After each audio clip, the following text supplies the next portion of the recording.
In this video, we're going to be ranking every single ride at Walt Disney World from worst to best. Of course, this is all my opinion, so be sure to leave your personal favorite rides in the comments below. With 58 of them throughout the 4 Florida parks, this was a difficult list to put together. So without further ado, let's get this list started with number 58, Triceratops Spin.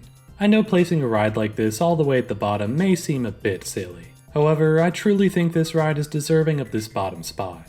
This is the epitome of the worst Disney has to offer. A bare-bones clone of a better ride stuffed into the single worst land Disney has ever created.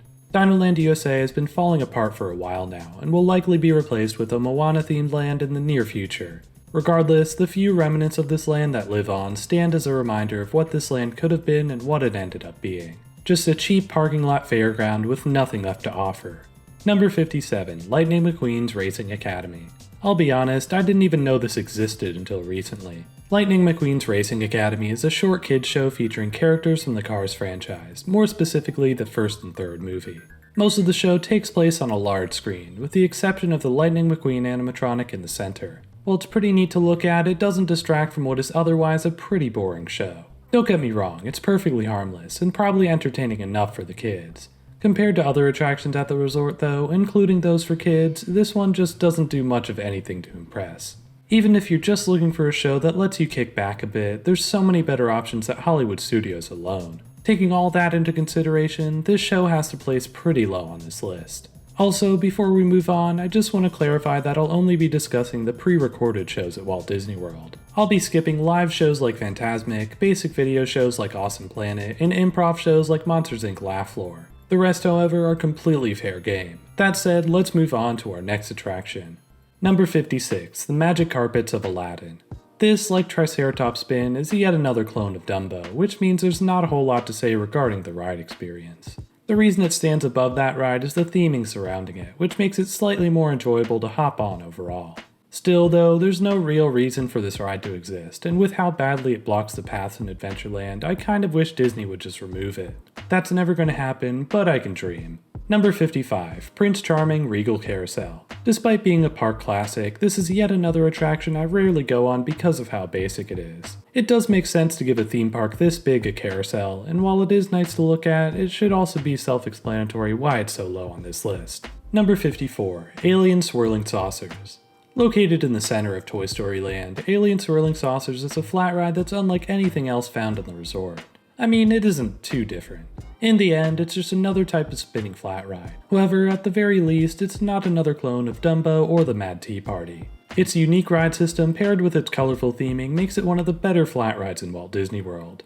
It still doesn't get too high on this list, don't get me wrong, but it's not awful either. Number 53, the Hall of Presidents. I'll admit I feel a bit bad putting the show all the way down here, but I have to be honest with myself. At the end of the day, this is just a 15-minute video on American history followed by 5 minutes of laboriously naming all 56 US presidents.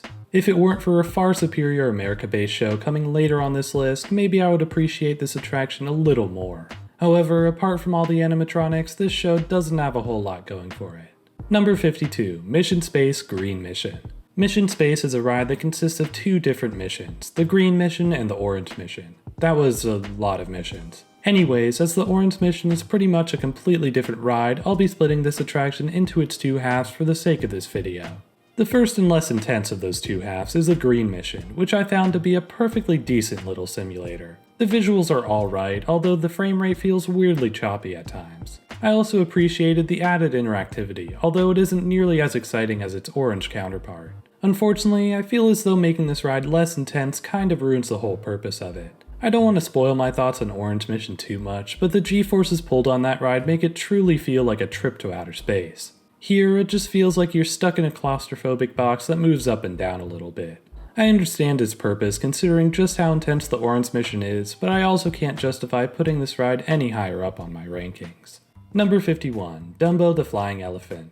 I mean, it's Dumbo. I know I've already talked about 2 of its clones, but this ride places higher purely because it's the original. Also, it's out of the way, has some nice theming, and is a capacity machine with 2 identical sides. Maybe putting it even this high on the list is a little silly, but I do think the iconic nature of this ride makes it one of the better Disney flat rides overall.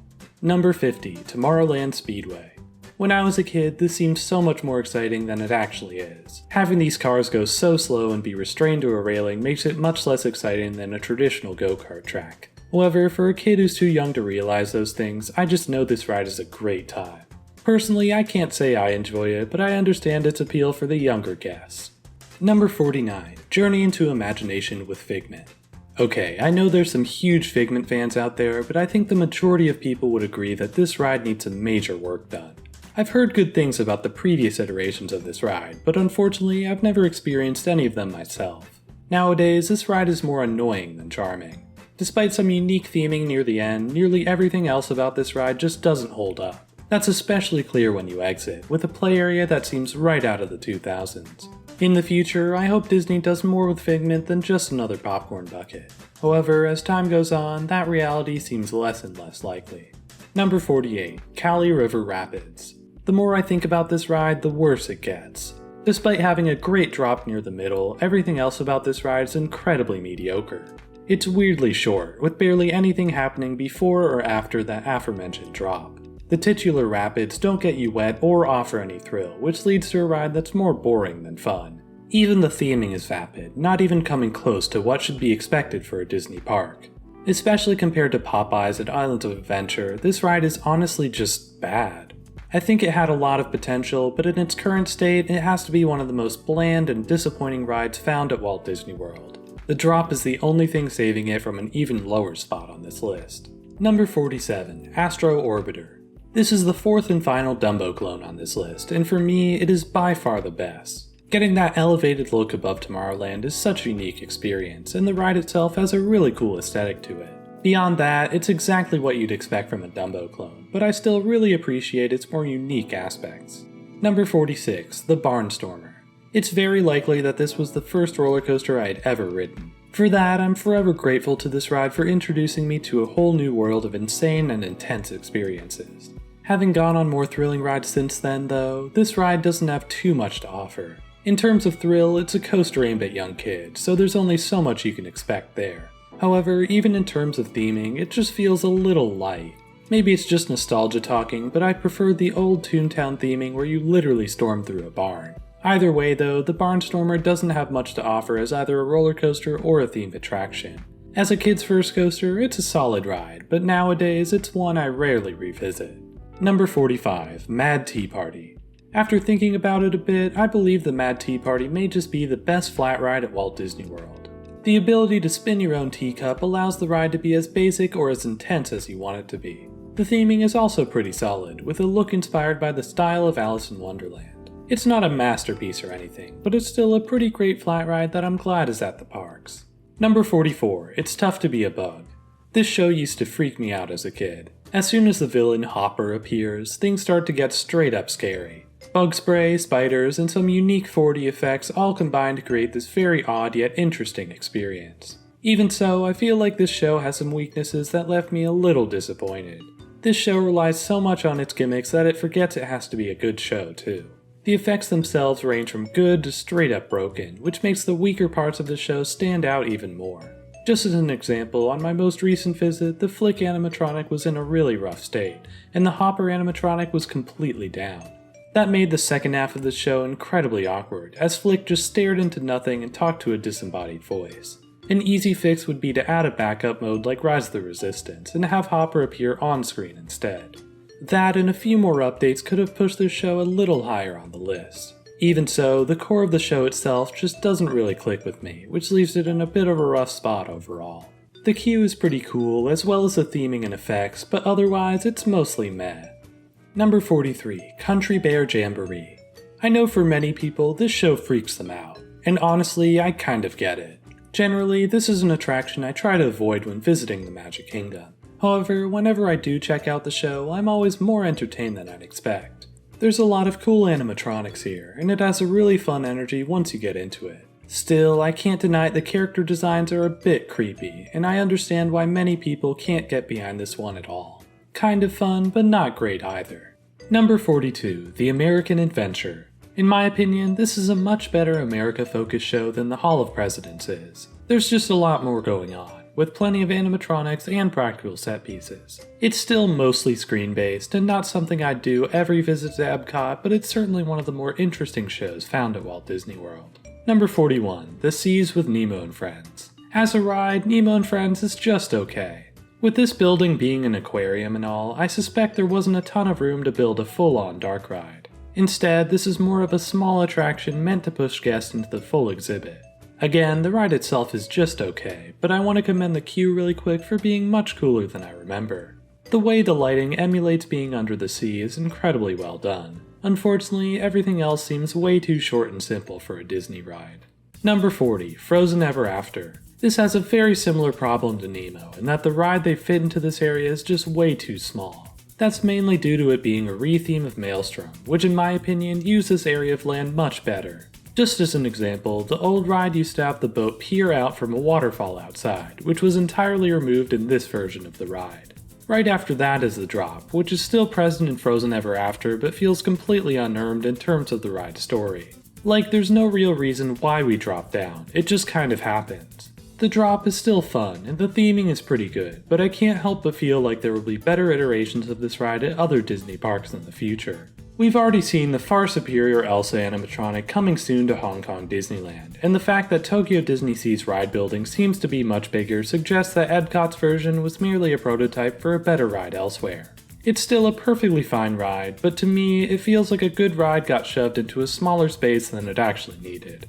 Number 39, Mickey's PhilharMagic. For a 3D show, PhilharMagic is pretty fun. It's full of great songs from classic Disney movies, and the interactions that Donald has with these characters are pretty charming. Still, it is a screen-based show, apart from the one animatronic that appears at the very end. That animatronic is pretty good, but there's still not a whole lot going on beyond what's happening on screen. These pre-recorded shows have a lot more potential in that regard, as an entry later on this list will prove. Number 38, Carousel of Progress. On a technical level, this is a very impressive show. Having all the seats circle around the theater is very unique, and something you can only experience at a Disney park. Despite that, the show does seem a little out of date, especially by the end. I think the rest of the show is pretty good, if not a little boring, but the final scene is by far my least favorite part. I'm still very happy this show is at the Magic Kingdom, but it's not something I stop by on every visit. Number 37, Slinky Dog Dash. This ride is one of the least intense roller coasters in the entire resort, which already puts it at a bit of a disadvantage. However, while other rides like Big Thunder Mountain make up for their lack of thrill with some fantastic theming, the theming of Slinky Dog Dash is unfortunately pretty barren. Apart from the Jenga Tower centerpiece and a few loose parts thrown about, the theming of this ride pales in comparison to most other Disney coasters. However, I will say the lighting package at night is honestly just stunning. It brings this area to life in a whole new way, and watching the train go around the track is so fun to see. Still, I feel like this ride is heavily overrated by park guests, with it nearly always boasting an hour-long wait at least. It's a perfectly decent ride, but nothing deserving of all that. Number 36, Grand Fiesta Tour. The best part about this ride is the location it takes place. The Mexico Pavilion is such a pretty area, and putting a ride inside this building was a genius idea. All the physical theming is incredibly immersive from beginning to end, but unfortunately a lot of this ride is reliant on screen-based elements. It works as a good way to make jokes and show off iconic landmarks, but it does feel a little cheap overall. Luckily, the finale of this ride replaced the huge screen at the end with some fantastic animatronics, which makes for a much more satisfying conclusion. It has its flaws, but it's a nice little dark ride that I really appreciate. Number 35, It's a Small World. This is one of the most iconic dark rides ever made. The unique style of its theming really makes it stand out, but most of all, the thing that makes this ride so iconic is the song. For some, the song is nice and fun, while for others, it's incredibly annoying. Personally, it never bothered me too much, but with it playing on repeat in the background of the entire ride, I can understand how it becomes a little grating. Apart from that, I do think this is a cute little ride. It's nothing special in my book, and I do feel as though the Disneyland version is better, but I can't disrespect a ride that's so recognizable across the globe. It's a small world after all.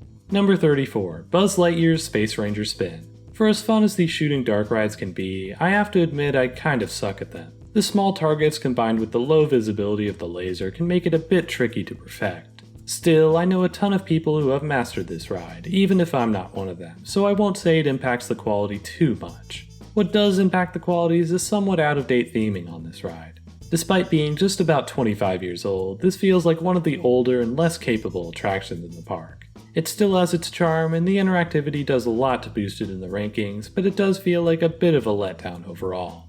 Number 33, Soarin' Around the World. This may just be the hottest take in this entire video. For years, I've considered Soarin' and Test Track the two best attractions at EPCOT. I don't think I've been alone in saying that either, especially for a park that's a bit light on rides. However, on my most recent visit, I discovered something that kind of shocked me. Soarin' isn't really that good. I mean, it's a unique ride system for a simulator, with your feet dangling off the edge of the glider, but in the end, it is just a simulator. I appreciate the concept, with the visuals taking you from location to location, but there's a whole lot of flaws with the ride that are hard to ignore. First off, the queue is just bad. The architecture is somewhat unique, but there's not a whole lot to do or see when you're in line. There is a trivia game that pops up on some screens, but it feels kind of cheap and not all too fun, which doesn't pair well with the broken air conditioning in some parts of the queue. Then, the ride itself has its own set of issues. The most egregious of those issues is the curvature of the screen, which I guess is meant to match the motion of the ride vehicles, but in the end just looks a bit awkward. That's especially the case depending on where you sit, with the outer edges of the screen looking extremely off. Pair that with the feet of other riders blocking your view on the bottom rows, and it seems as though the perks of this ride system are met with just as many flaws. I know that was a lot of negative, but I want to reiterate that I don't think this is a bad ride. If you're one of those people who love it, I'm really glad you do. Personally though, I have to be honest with myself and put it here on my rankings. There's a lot to enjoy, from the sights, sounds, and smells, but in terms of simulators, I feel like Disney and many others have topped this ride tenfold. Number 32, Mission Space Orange Mission. This is why I decided to split up Mission Space. The green mission is perfectly fine for those looking to experience this ride without the intensity, but it's really that intensity that makes the ride what it is. It genuinely feels like you're launching into space, with the G-force pushing down on your entire body. It's simultaneously scary and extremely fun, along with being such a unique sensation. It's also totally understandable why this is the only Disney ride with built-in barf bags. It's very claustrophobic in your little space pod, which probably doesn't help with the forceful nature of the attraction. Regardless, I do enjoy this experience. There are some flaws like the choppy and outdated visuals, but it truly is a dark ride like no other. I understand why it ranks low for some, but in my opinion, Mission Space is a strange, one-of-a-kind experience that you can only find at EPCOT. Number 31, Millennium Falcon Smuggler's Run. There's a lot about this ride I appreciate, but at the same time, there's a lot I feel doesn't quite work. In terms of what does work, the theming of this ride is absolutely immaculate. It may be yet another simulator, but from the queue to the ride vehicle, every small touch they've added to this thing truly makes it feel right out of the movies. The ride system is also deceptively complicated, with a full-on interactive video game being controlled by 6 different guests. Unfortunately, that's where the problems start to arise. While I appreciate all the engineering that went into making this ride what it is, I feel as though it ended up unnecessarily overcomplicated. Unlike the other Star Wars simulator in the park, there's only one mission to go on here, and it's one that I feel is relatively boring in terms of its story. That's partially because of the strict in-universe nature of Galaxy's Edge, but also because this ride system is so complex that adding another storyline would be a whole lot of trouble.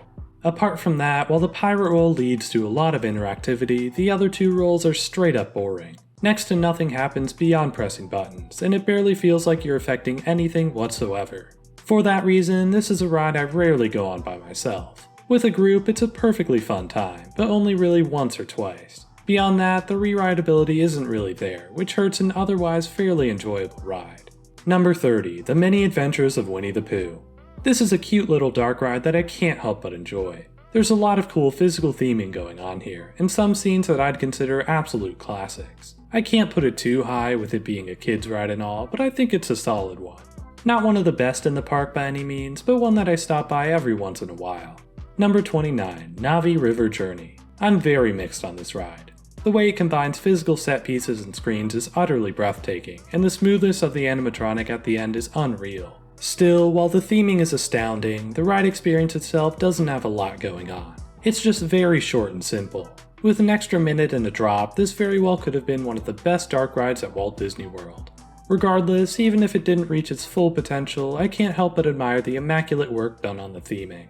Number 28, Walt Disney's Enchanted Tiki Room. This is one of my favorite shows at Walt Disney World. There's so many animatronics packed into one small space, with more and more being revealed as the show goes on.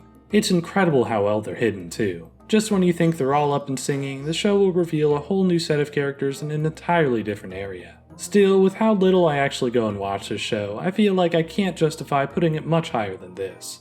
I'd recommend everyone experience it at least once if they can, but I'll admit it's not quite a must-do at the Magic Kingdom. Number 27, Seven Dwarfs Mine Train. This is a very good yet very flawed ride. The rockwork and landscaping are pretty great, along with most of the theming. However, there are a few nitpicks I have which prevent it from getting any higher on this list. First off, the screen faces. They're just awful. It's a real shame since the animatronics themselves are pretty impressive, but the screen faces make them look so off-putting. It's not quite as bad as Frozen Ever After, but it still is just so strange. The second flaw is the actual roller coaster itself. Again, with it being Disney and all, I know I have to put my expectations in check when it comes to intensity. Even so, it feels especially tame, even when compared to the other roller coasters at the Magic Kingdom. If the rocking cart gimmick actually did anything, that lack of intensity could be more easily excused. Overall though, while it's a solid ride, I feel like there's much better coasters to be found at Walt Disney World. The queue is good, and there's some fun scenes, but it's not a favorite of mine, especially with its unusually long wait. Number 26, Test Track. Until recently, I absolutely love this ride. I think the concept is extremely cool, and the speed you feel at the end is simply unmatched. However, the reason why it's fallen this far down is the theming. Up until 2012, Test Track had a very unique car testing theme. I'll admit it was a little outdated, but I think the new theme just completely ruined it. The boring futuristic aesthetic does nothing to stand out, especially compared to the old theme which was so unique. Not to mention, the advertising in the queue of this ride is just obnoxious. Most of the time, I'm fine with the sponsored ride as long as it doesn't take away from the attraction. Here, the entire queue is a shrine to Chevrolet, along with the literal sales floor you pass on your way out. It's kind of insulting to the guests, and in my opinion, a total waste of what this ride used to be. Even so, the core of the ride is still there, and it's still very good. Each of the tests are uniquely thrilling, even if I don't quite love them as much as before. It may have some newfound weaknesses, but it's still something I always love to ride when I'm at EPCOT. Number 25, Living with the Land. I swear I'm not joking. Living with the Land is genuinely one of my favorite places to stop by at EPCOT. From the fantastic theme scenes in the first half to the extremely cool garden in the second half, there's just so much to see throughout this surprisingly long ride. It doesn't do too much outside of that, but there's something about the vibes of this ride that really appeals to me. I'm no EPCOT enthusiast or anything, but this ride really helps me see the appeal of the park. I get why it can be boring for some, but for me it's a really nice and relaxing ride. Number 24, Star Tours The Adventures Continue. While this ride at its core is a pretty basic simulator, there's so much about it that really elevates it well beyond that. Most obviously, it's themed to Star Wars. That means it can use so many iconic characters and locations in order to tell its story. And unlike Smuggler's Run, this ride doesn't have to adhere to a specific timeline, which means it can go wherever and whenever it wants to. Before, that used to annoy me a bit, as you would see a character like Darth Vader immediately followed by Kylo Ren, who couldn't exist at the same time. Now though, I think the pure amount of scenarios on this ride really helps make it unique and incredibly re-rideable. There are 66 different combinations of scenarios to experience, with even more coming in the near future. That, paired with this ride's excellent sense of humor, puts it far above Smuggler's Run for me. Even if the theming isn't quite as good, Star Tours excels as the best simulator in Hollywood studios. Number 23, Remy's Ratatouille Adventure. I was surprised at just how much I enjoyed this ride. From the POVs, Remy's looked to be way too heavily reliant on screens, and not as much on its physical theming. However, what the POVs don't quite capture is the pure scale of everything. As you're shrunk down to the size of a rat, everything around you looks huge, and that's captured perfectly with the physical theming of everything. There's some pretty great scenes here because of that, which really elevated the experience for me. Still, the screens were definitely the worst part, especially since the dialogue was untranslated from the original version in Disneyland Paris. It's just strange to have half the dialogue spoken in French, and it feels a bit lazy of Disney to not patch it up here. Regardless, I did enjoy this ride a fair amount. It might be because my expectations were so low, or that I only got one ride on it, but even so, I do think it's a solid addition to the park. Number 22, Dinosaur. This is a very good yet very forgettable ride. Tucked behind Dinoland USA, this ride is a rethemed clone of the popular Indiana Jones adventure at Disneyland in California. Having been on that ride myself, it is far superior to this clone. However, that doesn't make Dinosaur a bad ride. The theming is a little out of date, sure, but the dinosaur animatronics paired with the dark nature of the ride really put you right in this prehistoric world. Along with the violent movements of the ride vehicle, this is a surprisingly intense ride for a Disney park. If the animatronics worked a bit more consistently, this may have placed even higher on this list. Still, it's a solid ride, even if it doesn't quite match the superior Indiana Jones adventure. Number 21, Muppet Vision 3D. Alright, look, I'm a huge fan of the Muppets. Their humor really appeals to me, and all the characters are just so memorable and charming. Even putting that aside though, I do think this is the best show at Walt Disney World. While many other 3D shows feel a bit cheap in their gimmicks, Muppet Vision leans into that perception by fully embracing it. The 3D effects are just as cheesy as the jokes, which really works for me as a big Muppets fan. Apart from that, there's so much this show does that goes beyond a simple 3D screen show. There's plenty of animatronics all around the theater, and even a live performer who goes out right in the middle of the show. Not to mention, the effects near the end are all incredibly well done. I'll admit there are some moments that don't quite work as well as others, and in the end this is just a screen-based show, but personally I can't rank this any lower. As the last Muppet project that Jim Hansen ever worked on, this is an important attraction for myself and many others. This is a fantastic show that stands as one of my favorites at Walt Disney World. Here's hoping that it keeps entertaining guests for years to come. Number 20, Peter Pan's Flight. I'll be honest and say I haven't been on this ride in years. I watched a POV to recap before this video, but the line for this ride is just so extremely long that I haven't gone on it ever since I was a kid. From that POV and my own memory, this is a great classic dark ride. The way that height is simulated through shrinking the sets below you is such a cool effect, and the scenes on this ride remain iconic to this day. I understand why it's beloved, but I don't think I'll ever understand its popularity. It might just be capacity issues, but waiting over an hour for this ride is just absurd. It's good and everything, but like, yeesh. Number 19, Under the Sea Journey of the Little Mermaid. This is a ride I usually skip, but having revisited it recently, I was surprised with just how much I enjoyed it. The queue is one of the best in the Magic Kingdom, with some insane rockwork and detailing throughout.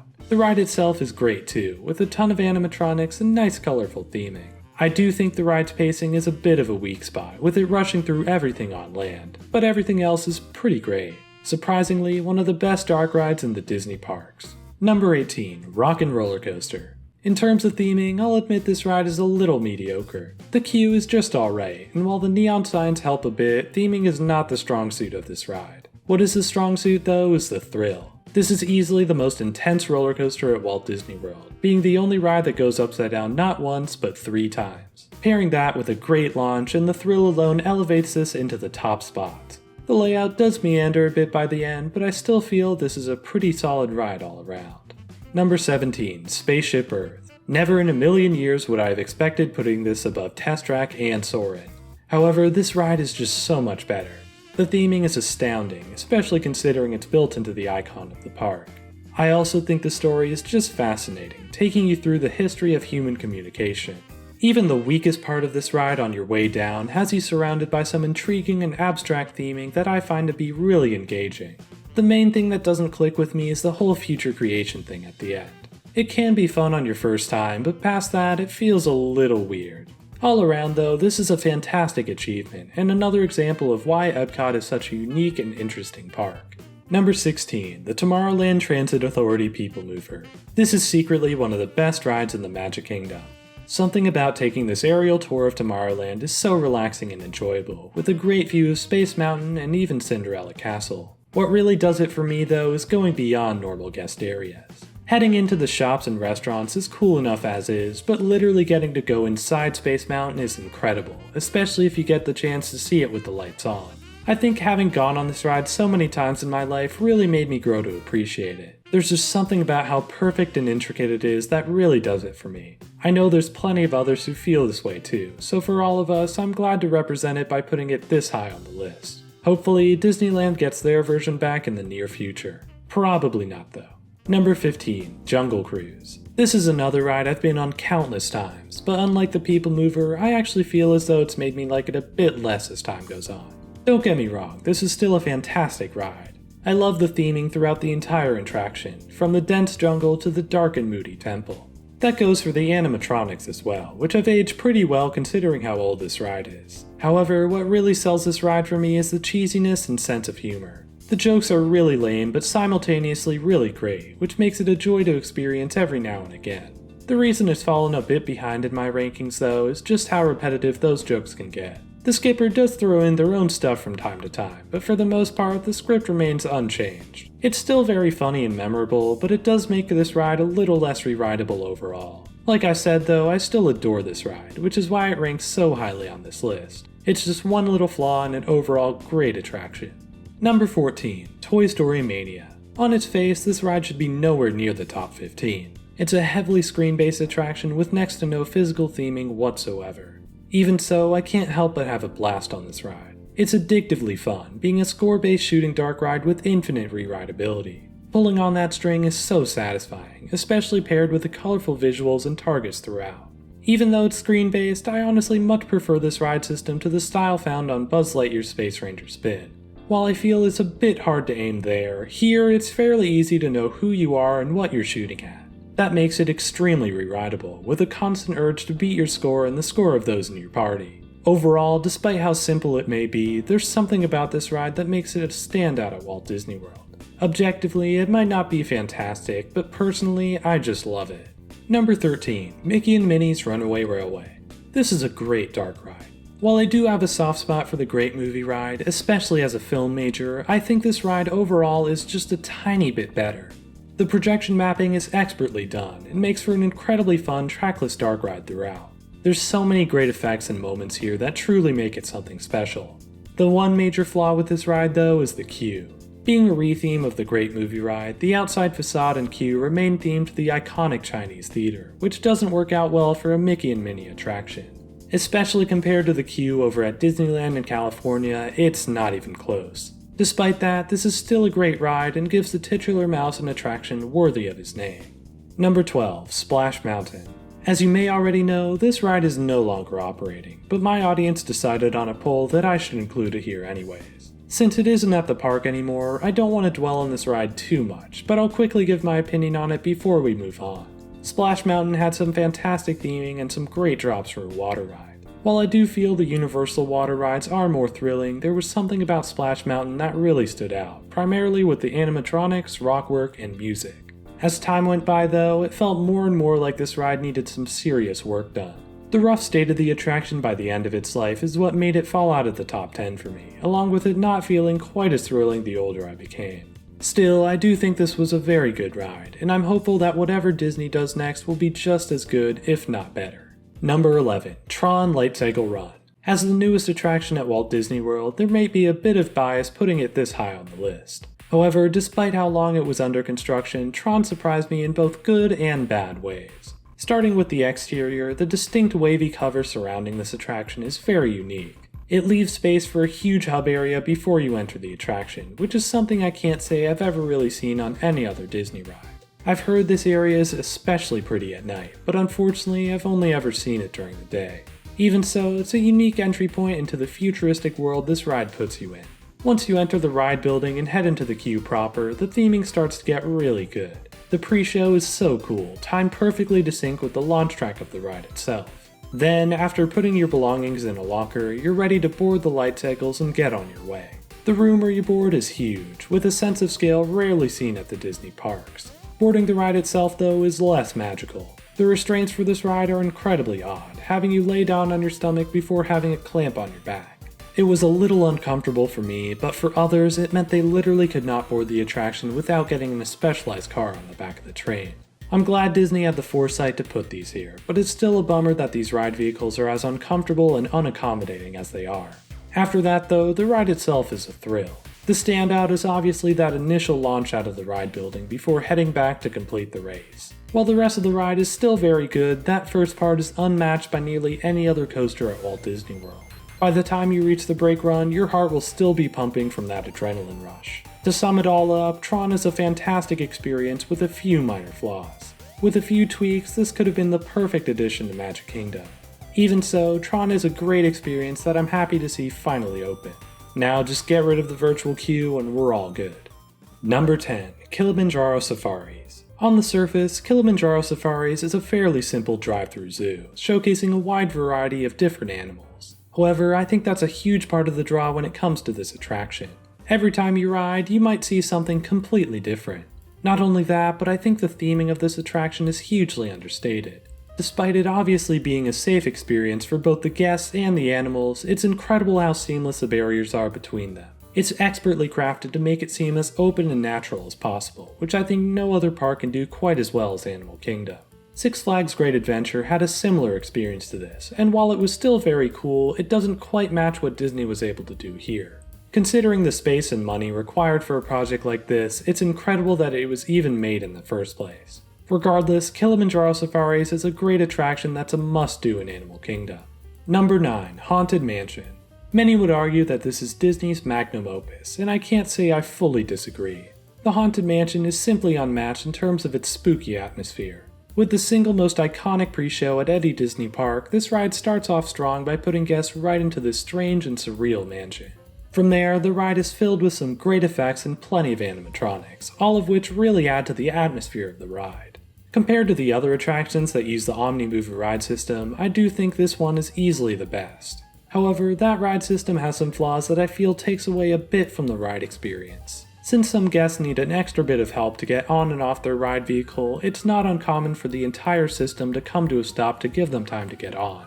Of course, that's not the fault of any guest. Instead, it's the fault of a ride system that prioritizes capacity over everything else. Not to mention, the turning motion on this ride is incredibly jerky, which seems to have developed as the attraction has aged. Apart from my Omni-Mover nitpicks though, I have to agree that this is a fantastic dark ride. The ride system may have some flaws, but everything else about it makes it one of the best dark rides in the Magic Kingdom.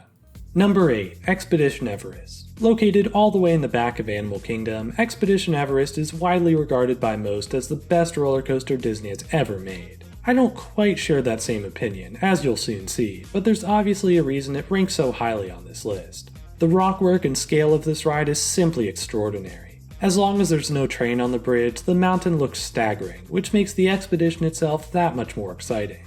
There is this little warm-up before heading into the ride proper, which is an overlooked aspect that I think was a bit unnecessary. Regardless, it's a nice little appetizer before heading into the full-course meal. That meal is pretty great, from the fake-out track at the edge of the mountain to the backward section immediately following. From there, you get some thrilling turns and hints of the Yeti's existence in the mountain. While the Yeti animatronic has been famously broken for years now, it's still a nice touch before finishing off this intense adventure. There are some weak points, sure, but overall, Expedition Everest remains one of the best roller coasters you can find in Orlando. It has some steep competition from both Disney and other parks, but it still remains a standout attraction within that crowd. Number 7. Pirates of the Caribbean. Out of all the classic Disney dark rides, Pirates of the Caribbean is surprisingly my favorite. Up until my most recent visit, I thought this ride was very good, but nowhere near the top 10. Now though, I fully understand the praise this attraction gets. While many other Disney dark rides have fantastic theming, the scale of this ride is simply unmatched. As soon as you head down that drop, you're met by a massive ship battling against those on land. Past that, you have some iconic scenes taking place around a local town, which are both comedic and perfectly detailed. All of the animatronics are great too, bringing each scene to life through their dialogue and movements. The only flaw I can point out with this ride is that everything before the drop is done much better over at Disneyland. There's just so much more detail to the cave scenes, and floating by a restaurant is such a cool experience only matched by the Grand Fiesta Tour at EPCOT. While California's version is superior, the one here in Florida is no slouch either. Pirates of the Caribbean is a fantastic ride that's more than worthy of a spot on this list. Number 6. Guardians of the Galaxy Cosmic Rewind. This is yet another recent addition to the Disney parks, and in my opinion, one of the absolute best. While many people have called this a modern Space Mountain, I almost feel like it's more comparable to Rock 'n' Roller Coaster. Like that ride, every time you hop on Cosmic Rewind, a completely different song will be playing. That makes this coaster an absolute joy to re-ride, as every experience will be slightly different than the last. The other clear comparison is the launch, which has the distinct difference of starting off backwards. While overall I think the launch on Rock 'n' Roller Coaster is a bit more punchy, Cosmic Rewind's launch almost feels disorienting. The seats turn around right at the end of the launch track, putting guests face first into a bunch of flashing lights. For some, that may seem kind of awful, but personally this was an extremely awesome start to an awesome roller coaster. Compared to Tron, this ride feels extremely long, taking the track places you had no idea it could go. More importantly though, the theming is a huge improvement over the aforementioned rock and roller coaster. The screen elements aren't the best, sure, but the star projections and other space theme props really elevate this ride beyond just a good coaster. The effect at the end especially impressed me, being such a cool showcase of projection mapping technology. While the queue feels a little squished into the old universe of energy building, the pre-shows following it are pretty solid. Some of the dialogue is a bit painful, sure, but the effects used throughout are really understated yet very well done. As a whole, I enjoyed this ride way more than I was expecting. While it has some unique imperfections, it also excels in ways that no other ride at Epcot can achieve. Number 5. Avatar Flight of Passage. Kicking off this elite top 5s is a ride that I consider the best simulator ever created. Despite being themed to a franchise I don't care much about, Flight of Passage stands out by being a breathtaking combination of technology and theming. The queue of this ride is, in my opinion, the best in the entirety of Walt Disney World. The way it dynamically switches from location to location, each having its own distinct look while moving you further into the caverns, is simply genius. Everything about this queue is expertly crafted, from the bioluminescence of the plant to the underwater animatronic in the lab. Then you have the ride itself, which is the single most immersive simulator I have ever been on. The seat breathes to mimic the breath of the Banshee you're riding on. A small fan blows air and water to simulate a sense of speed. Even small details, like the 3D glasses having peripheral vision, all add up to make for an incredible experience.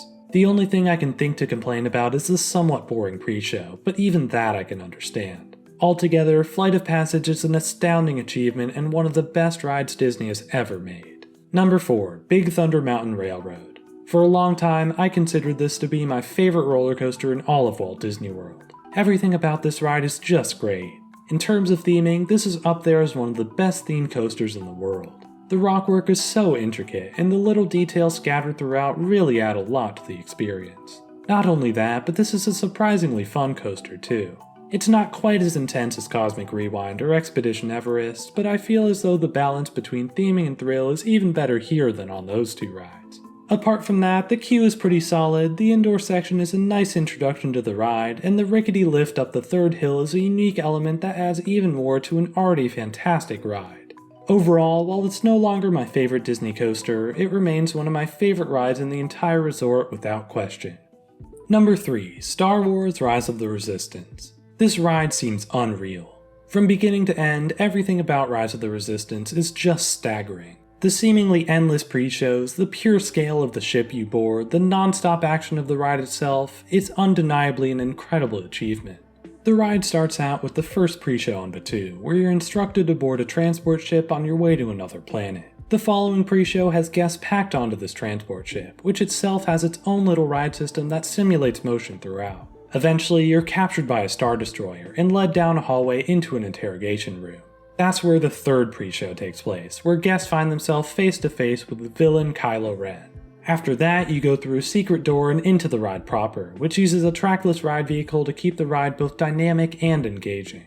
Combined with the incredible theming all around this vast spaceship, and it's no wonder why many would call this the best ride at Walt Disney World. As a theme park fan, I completely understand that praise. The amount of ride systems, animatronics, and visual effects that went into making this ride work is kind of absurd. The downside of all that is how unreliable this ride is. One of the most common examples of this is the Kylo Ren animatronic, which often breaks down and sends the ride into B mode. There's plenty of other issues too, both technical and fundamental, but they're hardly worth dwelling on considering how much this ride does right. Apart from the technical issues, lackluster queue, and ugliness of the floor, there really isn't much I can complain about when it comes to Rise of the Resistance. This is one of the most incredible dark rides you can find at any theme park in the world, and undoubtedly one of the best things that Disney has ever created.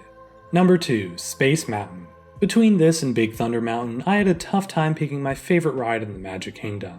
However, there's just something about Space Mountain that makes it completely untouchable. Despite how old this ride is, it's amazing how well it holds up today.